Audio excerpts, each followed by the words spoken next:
আমার বাচ্চাকে আমার শাশুড়ি সামলাবে আর শাশুড়ির বাচ্চাকে আমি সামলাবো। সবই ঠিক আছে বৌদি, রেসের গোড়া খেয়ে কি তুমি আদৌ কি সামলাতে পারো? কিন্তু বদি ইয়াকে তো পুরা শুয়োরের বাচ্চা লাগছে।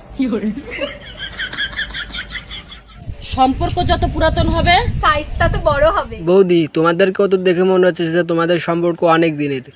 বলছি, তা তোমাদের সাইজটা কত বাড়া? হে প্রভু হে হরি রাম কৃষ্ণ জগন্নাথ প্রেমানন্দ।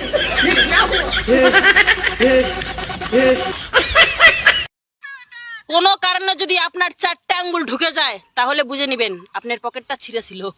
বলছি বৌদি, তোমাদের কি দাদারা ফুলসজ্জার রাতে 4 আঙ্গুল ঢুকিয়ে কি পকেট চেক করছিল নাকি? ছিল অবশ্যই চেক করে নেবে বেরোনোর আগে। হে হরি রাম কৃষ্ণ জগন্নাথ প্রেমানন্দ। আঙ্গুল ঠিক আছে, 4টা হলে পকেট ছিঁড়া।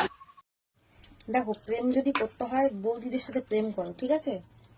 কারণ অবিবাহিত মেয়েদের সাথে প্রেম করলে যদি ইনকেস ফেঁসে যাও বেলুন দুর্ঘটনায়, তাহলে কিন্তু সব দোষ তোমার ঘাড়েই আসবে। আর বৌদিদের সাথে যদি প্রেম করো তাহলে কোনো দুর্ঘটনাতে ফেঁসে যাওয়ার কিন্তু চান্স থাকে না। যা হবে সবকিছু দাদার ঘাড়ে দোষ চাপিয়ে দেওয়া যাবে।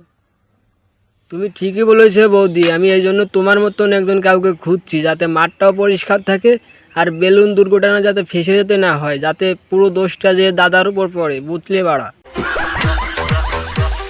ও দুষ্টু বৌদি, বাড়ি আছো নাকি?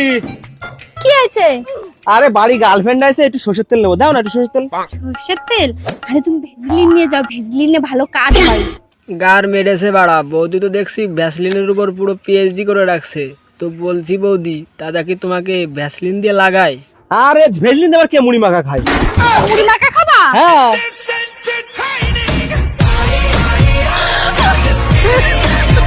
ভিডিওটি ভালো লাগলে চ্যানেলটিকে সাবস্ক্রাইব করুন আর বেল আইকনটি ক্লিক করুন। ধন্যবাদ।